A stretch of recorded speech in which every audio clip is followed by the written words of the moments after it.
Hola a todos, hoy estamos con Daniel Blanco, un especialista en cuidarnos, en la salud, con esas personas que como tú, que puede que nos escuches, se sienten doloridas y lo entienden como algo normal de su día a día. Buenos días, Dani, ¿cómo estás? Buenos días, Pedro, ¿qué tal? Pues un placer estar aquí. Un placer, muchas gracias a ti por invitarme. Nada, encantado. Es un tema que es importante para muchos de los que ya peinamos alguna cana, ¿no? Que es cuando Vaya, empezamos a sentir ese dolor del día a día como algo normal, ¿no? Esto te pasa sí, con, sí. con, con muchas personas. Bueno, ese es el problema. Estamos en dolor. A partir de ahora, como tienes un número en el DNI, sientes que vas a tener dolores y, y ahora empiezas a adaptar tu vida a ese dolor. Sea un dolor articular, sea un dolor muscular, sientes que porque por el hecho de cumplir años, es una regla de tres que, que es falsa. Evidentemente, puedes hacer muchísimas cosas para que no aparezca el dolor o al menos aparezca o más tarde o en menor intensidad. Menor intensidad. No hay otra. Sea, el error que cometemos es asumir que el dolor lo consideramos normal y que forma parte de nuestro día a día. Eh, ¿Cuándo debemos empezar a preocuparnos o cuándo debemos sentir que hay algo que no funciona bien?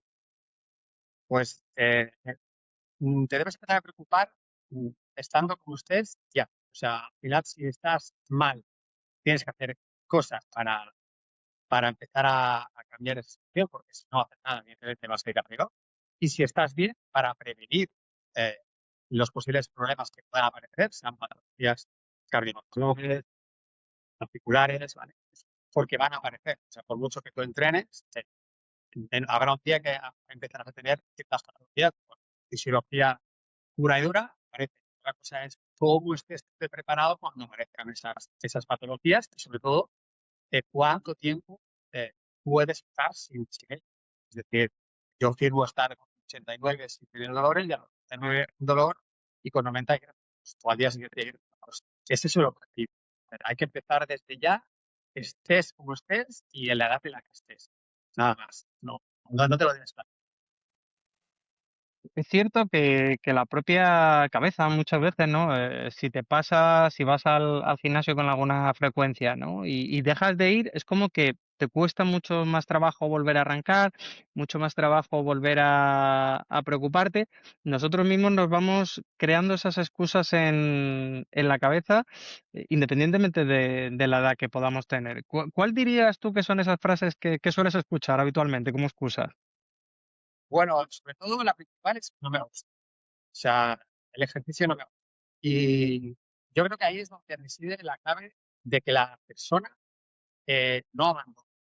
Porque no debemos plantear el ejercicio físico. Cuando hablo de ejercicio físico, hablo de ejercicio de fuerza, ¿vale? Cuando son esos ejercicios, ese tipo de ejercicios cardiovascular, pero hablamos de fuerza. La persona no debe entender si le tiene que gustar o no. Igual que a ti no te gusta o no te planteas lavarte los dientes, pues el ejercicio esto no te lo debes plantear como algo difícil. El ejercicio te debe dar acceso a esas actividades que te hacen pasarte el pie. Pero el ejercicio no es divertido. O sea, te vas al gimnasio y es una disciplina que es rutinaria, que es monótona, que cansa, pero de alguna manera es necesaria para que tú puedas hacer las cosas que realmente te hacen felices, actividades que te hacen disfrutar de la familia, de tus amigos.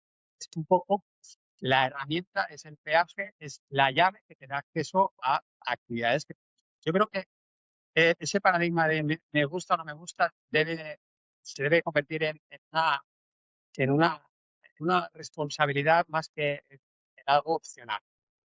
Y de ahí intentar introducir el ejercicio a estas personas que no les gusta de una manera muy sutil, muy fácil, de manera que prácticamente ni lo integren, ni les genere fricciones. Entonces, cuando consigues esto, ya es esa sensación, ese pensamiento de es que abandono cada X tiempo, es que no me gusta, es que no me gusta ir al gimnasio, no me gusta levantar pesas. Cuando tú consigues que la persona se eduque en este otro pensamiento, es cuando lo integra en su día a día y ya no haga. Entonces, yo creo que esa es la idea, ¿no? De cambiar la idea de me gusta a lo tengo que hacer porque es una responsabilidad, algo que hacer y ya está. O sea, no hay que pensar en hacer. Ya llevamos 3, 4 minutos y me parece que ha dado una frase que todo el que siga escuchando, todo el que tenga interés en lo que sea, se debe quedar. No se trata de hacer ejercicio porque nos guste más o menos, sino porque nos va a ayudar a poder hacer las cosas que sí nos gustan. Totalmente. O sea, el cuerpo humano está hecho para moverse. Entonces, estamos rodeados de cantidad de estímulos y de una comodidad tan, tan grande que cada vez es más difícil que nos movamos. O sea, ahora mismo prácticamente es una obligación moverse. Entonces, claro, luchar contra eso eh, es complejo, pero por otro lado, el cuerpo está preparado y está diseñado para moverse. No más, es la realidad, es la evolución humana. Estamos evolucionando en cuestión de décadas, lo que llevamos siglos haciendo, y claro, esto relaciona mediante esto. Plantearte el por qué, no, es plantearte el cómo y volver a integrar esa evolución que tú ya llevabas, de alguna manera algo que tú ya tienes integrado y que pues la sociedad te ha hecho olvidar por completo por unas consecuencias pues preocupantes. ¿Sabes? Yo creo que es importante esto. Que la gente, yo intento siempre tener ese chip en la cabeza. No, totalmente y de acuerdo, además, porque es cierto que cuando las personas, habrá gente que nos escuche, le voy a contar mi caso personal. Yo pesaba 20 kilos más que ahora hace 10 años. O sea, pesaba 89, 90 kilos, que fue cuando un día se me encendió la alarma, porque mi hijo mayor, que tenía 2 añitos y medio, todavía no tenía el pequeño, pues estaba jugando, estaba corriendo en el parque y yo me sentía muy cansado siempre. O sea, muy cansado y yo decía, joder, pues si duermo 8 horas, si duermo tal. El problema era un problema de sobrepeso que no le había dado importancia durante años y que me estaba limitando en lo que más quería en ese momento, que era estar en el parque por la tarde jugando con mi hijo. Entonces, ¿cuál fue la consecuencia? Empezar en el gimnasio, cuidarte mejor para poder jugar con mi hijo. No, no había otra finalidad en aquel momento. O sea, que aquel que nos está escuchando ahora, que vea, que lo entienda y que pase a la acción cuanto antes, ¿no? Es curioso lo que dices. Tú necesitaste a tu hijo para darte cuenta de que tenías un problema. Tenías una, una, una, una causa. Tenías un motivo, era tu hijo, y tú reaccionaste. Porque mucha gente está en la misma situación, está con unas edades pues, ya avanzadas y con un sobrepeso. A mí me preguntan y me hace mucha gracia, ¿qué tengo que hacer? Yo como bien ya me muevo, salgo a caminar, yo me encuentro bien. Y la manera más tangible que yo siempre les explico a estas personas es, mira, hijo, coge una mochila y te metes 10 kilos o 2 gramos de 5 litros todo el día. Todo el día. Vas al lavabo con esa mochila, te vas a caminar, te vas a trabajar, comes siempre todo el día con esa mochila. Al final del día, cena. Y cuando sientas ese alivio, piensa que esa mochila la estás llevando a tus actos. O sea, cuando tú demuestras a la persona, eh, le haces ver el problema, y a veces puede ser midiendo lo mal que está, porque hay que demostrar a la persona que está mal. La persona reacciona. Necesitas de tu hijo, otras personas tienen hijos, están en tu situación y no hacen absolutamente nada hasta que llega un día que el problema ya es mío. Es muy importante que la persona mm, sepa lo mal que está y sepa lo mal que está lo antes posible. Es decir, hay 1000 test a día de hoy que ya cuantifican lo mal que una persona está a nivel cardiovascular, a nivel de fuerza, a nivel de funcionalidad, y son test que pueden hacer desde casa de manera muy sencilla y que realmente explica lo mal que está y la precisión en 10, 15 años de lo mal que puedes llegar a estar si no haces nada en la situación en la que estás. Entonces, es muy importante darle motivos a la persona que está mal eh, de esta manera, haciéndole ver la cantidad de mal que está. Cuando tú haces eso, la persona y a veces no pasa solo por el entrenador, pasa pues igual desde un ambulatorio, desde el médico de cabecera, desde diferentes sectores, de empezar a despertar la causa a la persona para que empiece a reaccionar. No sirve. El mensaje ya de hay que hacer algo, muévete, ya no sirve. Tienes que demostrarle a la persona por qué tiene que hacer. Si no, la persona no lo va a hacer. Porque tú estás mal, pero te puedes encontrar bien. ¿Sabes? No te están evitando, pero cuando se lo demuestre es cuando la persona. No hay otra. La, La sensación también del miedo, ¿no? O sea, yo entiendo que tú te encontrarás personas que te pregunten y que al igual que tienen miedo a que les pase algo y toman medidas, también habrá gente que tenga miedo a que, no, ya es que estoy muy mayor y a lo mejor me puedo romper o a lo mejor puedo estar peor de lo que soy. ¿Qué hacemos con ese tipo de personas que tengan miedo a pase lo que pase, ¿no? A que sigan así o a que tomen medidas a cambiar su estado de salud?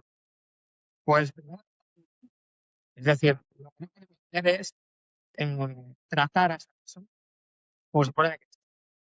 Y yo me he encontrado con muchos profesionales ver eh, cómo tratan a ciertas personas que tienen miedo con ciertos patrones que lo que hacen es aún generar empatía. Yo no digo de hacer locuras, pero sí que tienes que, el mensaje no puede ser de fragilizar en exceso a esas personas, ¿no? Porque ya de por sí el miedo es la primera barrera que hay que superar. Cuando una persona te viene con dolor, eh, con sobrepeso, con una limitación, con una patología cardiovascular, y tú le dices, oiga, tiene que moverse, sí o sí, esa persona va a ser, va a estar siempre a la retaguardia. Entonces, no podemos utilizar, tenemos que empoderar a esto. Entonces, cuando la persona se da cuenta de que con muy poquito y bien hecho puede mejorar muchísimo y en poco tiempo, ahí es donde la bola de nieve empieza a girar. Y es muy importante que al principio se dé cuenta de esto. O sea, le demos argumentos para con poco y bien hecho, el beneficio que va a tener es mucho más grande que el beneficio que puede llegar a hacer si no hace nada. El miedo es el principal obstáculo. Y lo que no podemos hacer es generar más miedo a una persona que ya viene con miedo, que ya viene con dolores, que viene con el estigma de es que yo ya he hecho y cuando lo he hecho me he hecho más daño. Sí, es complicado, pero sobre todo no victimizarla ni practicarla en exceso, porque al final el movimiento, volvemos a lo que decía, o sea, es ese tratamiento por excelencia, eh, tanto en la adaptación con deportistas de élite como a la persona que está en la resistencia, que prácticamente no se mueve. Es el tratamiento por excelencia. O sea, hay que tratar el ejercicio como un tratamiento preventivo y curadero. Y eso pasa por quitar el miedo en exceso a esa gente que viene ya con miedo. Y es difícil, porque hay un componente mental importante, pero sobre todo transmitirle confianza y, y seguridad. No victimizarnos, tío. Me gusta mucho esa frase y esa forma de pensar en todas las facetas de la vida, ¿no? O sea, tenemos esa tendencia al, ay, pobrecito, ay, tal, no, miras que lo ha intentado y no ha conseguido perder peso, o es que lo ha intentado y no le han ido bien los negocios. Yo veo mucho, ¿no? Al final nosotros en el canal hablamos mucho de quien quiere reinventarse, de emprender, de salir de esa rutina, de esos horarios brutales durante toda la vida profesional. ¿Qué relación física le ves a cómo puedes cambiar tu de vida si realmente no tienes energía para nada, ¿no? Ese enfoque de esas personas que quieren hacer cosas, pero que es que su cuerpo no les acompaña. Es que, mira, el otro día leía un estudio que, no sé si era en el 2050, que más del 35% de la población va a superar los 35 años. O sea, eso es una porra. ¿Eso que nos dice? Eso nos dice que estamos avanzando médicamente a durar más. tener muchos.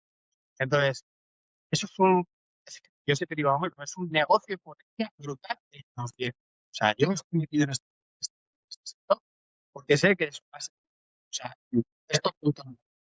Y segundo, habrá que hacer algo. O sea, no, o sea, esta gente nos va a llegar. Entonces hay que hacer cosas y pasa a transmitir esa energía desde los 80, desde escuelas, de horas. Pero cuando ya estoy en 5 años, ¿qué hay que hacer? Cierto, de que yo estoy bien y tengo aún muchos años. Hay que empezar a escribirles que no se trata de vivir más, se trata de vivir bien. Y nada más. Vivir más ya lo sé. Ahora se trata de vivirnos bien. O sea, como es muy simple. Que tú puedas, hostia, que no te tengas que vender la segunda residencia porque que tienes en el pueblo, pues porque son 2 plantas y ya puedo subir las escaleras porque ya tengo 65 años y, oye, ¿por qué no? ¿Y por qué no puedes estar jugando con tus nietos hasta 30, por ejemplo? ¿Por qué? ¿Dónde lo ponen? Si es que al final estamos avanzando a marchas forzadas a nivel científico y a nivel de fármacos para alargarle más la vida.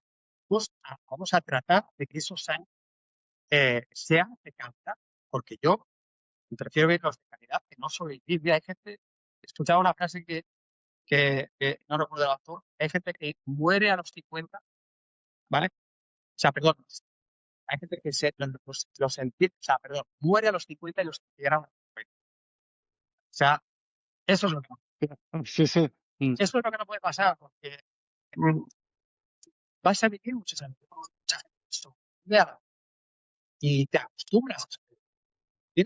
Tenemos muchísimos que nos dan comodidades, libres, fármacos, sobrevives. Y eso es a lo que tenemos que, o sea, el vivir sus años, lo mismo así, cuando la crisis de evitar y usemos los medios para poder tener esos años malos, pues que sean los medios, sí, pero no hay otra. Es que hay que empoderar a esta gente lo antes posible, porque además es que la sociedad eh, se está envejeciendo y y habrá que ayudar. Habrá que ayudar. Es muy importante. Has hablado de esas personas de 50 años, ¿no? Que parece que están muertas en vida en varios aspectos, ¿no? Por un lado en el aspecto físico, por otro lado en el aspecto profesional. ¿A ti no te da la sensación alguna vez que quizá han vivido tan en piloto automático que se han olvidado de ellos mismos? Totalmente. Totalmente, y ese es el gran problema, que hemos dejado de priorizarnos. O sea, la vida nos ha llevado a dejarnos ya no en segunda parte, no, en la prórroga. O sea, estamos en el tiempo de descuento, ahí es donde yo a final del día con el pie hecho con vina. Ahora lo voy a hacer que estoy cansado, desbocado, no tengo ganas para todo menos para estar por mí. Bueno, es un tema de identidad. Cuando tú priorizas y llevas muchos años priorizando otras cosas que son superficiales, que no te afectan día a día, ya no hablo solo de mi estado físico, sino a nivel de familiar, de sociedad, quizá debes hacer un planteamiento. Al final uno mismo, o sea, tu cuerpo es tu casa, y si no la cuidas, tú no eres capaz de cuidar tu propia casa, no, nadie lo va a hacer. Primero es priorizarte a ti, saber que no necesitas tanto para priorizar. O sea, al final las 8 horas, las 10, las 12 horas, tú estás trabajando delante de un ordenador. Eso es difícil cambiar. Eso es complicado. Entonces, yo no pido que tú adaptes eso al ejercicio. Tú debes aprender a hacer ejercicio a ver si adapte a tu vida para que, de alguna manera, eh, ese peaje de estar tantas horas no sea tan grande. Entonces, eso es priorizar. Eso es entender que, oye, si yo tengo esto, algo tengo que hacer. Aunque sea poco. aunque sea de manera constante, pero algo tengo que hacer. Porque luchar contra un titán tan grande de estar 10 horas en el ordenador eh, es una tarea diaria, es una prioridad que debes dar porque si no te va a vasallar.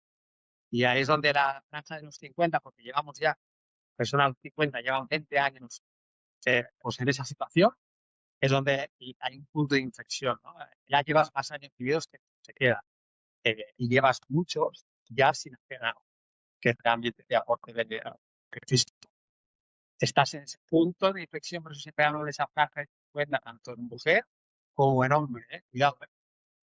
Los dos tienen diferentes problemas, podríamos hablar de pero es un punto de inflexión y aún tienes mucho margen de mejora en menos de lo que y aún tienes recorrido, y aún tienes recorrido. Vas a vivir años, tienes muchos años. Siempre hay esa posibilidad de mejorar, no debemos dejarlo y efectivamente que nos queda mucho por delante. Los que te conocemos sabemos que eres un profesional en tu área, que llevas muchos años, tanto en presencial como online. A esas personas que tienen esos negocios físicos, ¿no? Que hemos comentado en algún caso, desde tu caso, ¿no? Tú tenías un negocio, entrenador de forma presencial y pasas y das el salto adicional a trabajar online. ¿Cómo se gestiona eso? ¿En qué momento? Pues mira, yo te voy a ser franco, yo era muy reticente.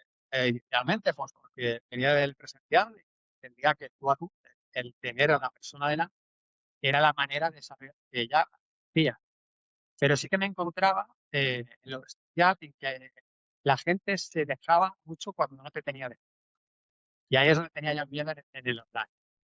El online eh, me ha dado la posibilidad de poder eh, hacer un seguimiento más exhaustivo a la persona. Es decir, la persona sabe constantemente que debe rendirle cuentas cada día al entrenador, a la persona. ¿Por qué? Porque sé lo que está haciendo y lo que ha dejado de hacer.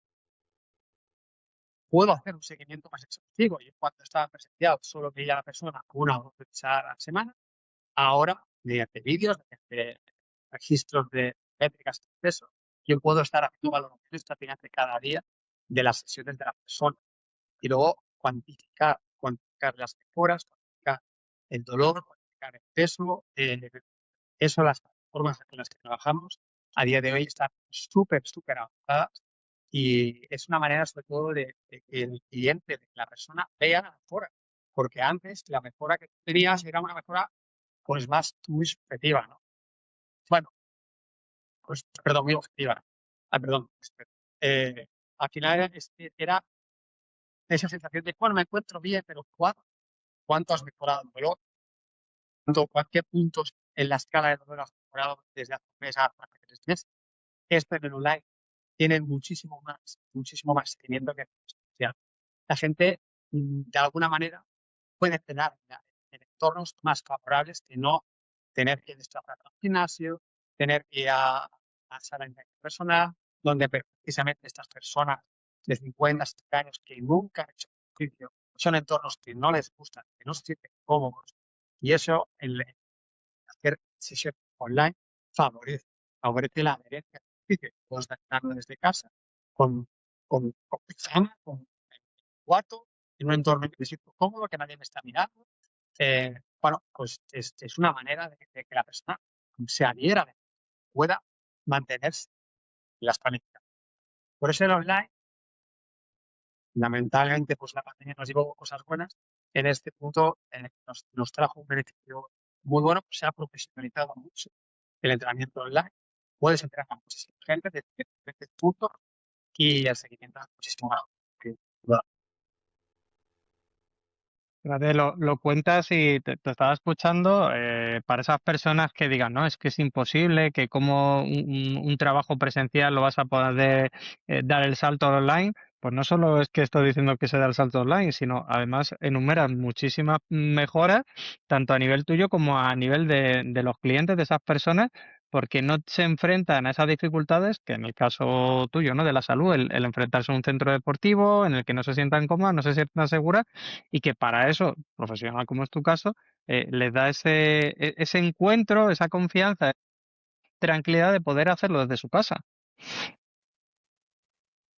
Si tuviéramos que decir a una persona con 52 años, dolor de rodilla, 12 kilos de más y cero hábito de entrenamiento, y le tenemos que poner a funcionar esta semana, ¿qué le diríamos? ¿Qué primer paso le diríamos?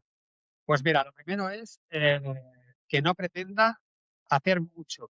Es muy importante que haga muy poco, aunque sea 1 minuto al día, pero de manera frecuente, de manera repetida. Es la única manera de que se active. Luego, que no quiera, o sea, que no quiera cansarse. La sensación de fatiga al principio es un estímulo súper negativo.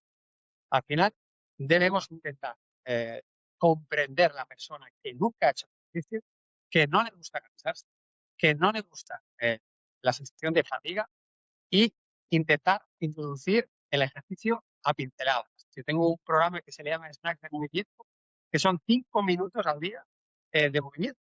Los puedes meter como te dé la gana. Si quieres meter 1 minuto a la mañana, 1 minuto a mediodía, 1 minuto a la tarde, 5 minutos al día.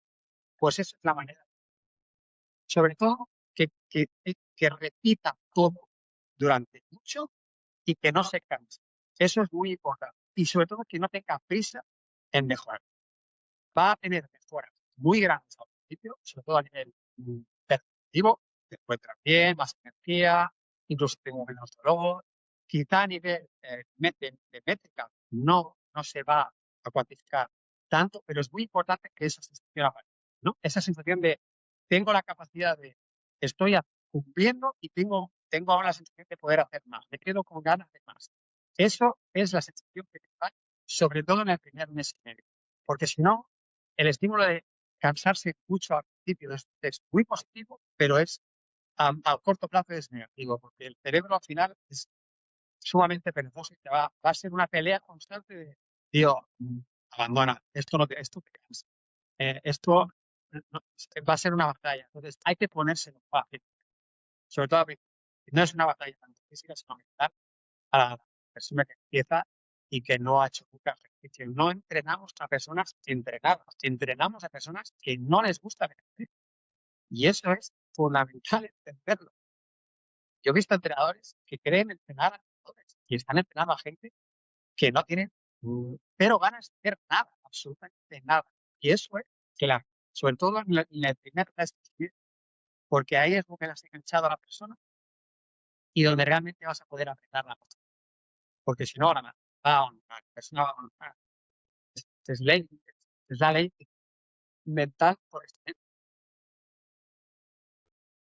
Pero algo que tú estás diciendo como con esa naturalidad, porque lo has visto, porque lo has puesto en práctica, porque ya has ayudado a la persona, a muchos de los que nos estén escuchando que tengan esa situación, no solo es que van a ver y que hay posibilidades y que hay una esperanza cierta en que no es tarde. Tarde va a ser mañana con respecto a hoy o pasado mañana, pero que en cualquier momento se pueden poner manos a la obra y que van a tener un excelente avance si saben hacer las cosas cómo hay que hacerlas. Y aquí es importante que sepan dónde encontrarte, Dani. ¿Dónde pueden encontrarte? Pues mira, yo escribo una newsletter diaria en soydanielblanco.com, se pueden registrar en mi newsletter y ahí recibirán un mail diario explicando historias y evidentemente vendiendo los programas como para uno, para intentar mejorar la vida de estas personas, a esta población que yo creo que merece ser atendidas, merece ser ayudadas, porque les debemos muchísimo. Y allí es donde intento divulgar ejercicio, también en mi canal de YouTube, que estoy ahora arrancando, pero principalmente en mi newsletter, ahí explico historias divertidas, con un punto cómico, pero siempre eh, con esa finalidad de intentar inculcar un hábito perdido y que no es tan difícil de inculcar y introducir en los estudiantes. Pues oye, Daniel, muchísimas gracias. Decimos una vez más, te encuentran en soydanielblanco.com y que sigas en tu labor, que sigas ayudando a esas personas que lo necesitan y que un placer haber compartido contigo este ratito. El placer es mío, Pedro. Muchísimas gracias. Un saludo. Un saludo hasta ahora. Chao.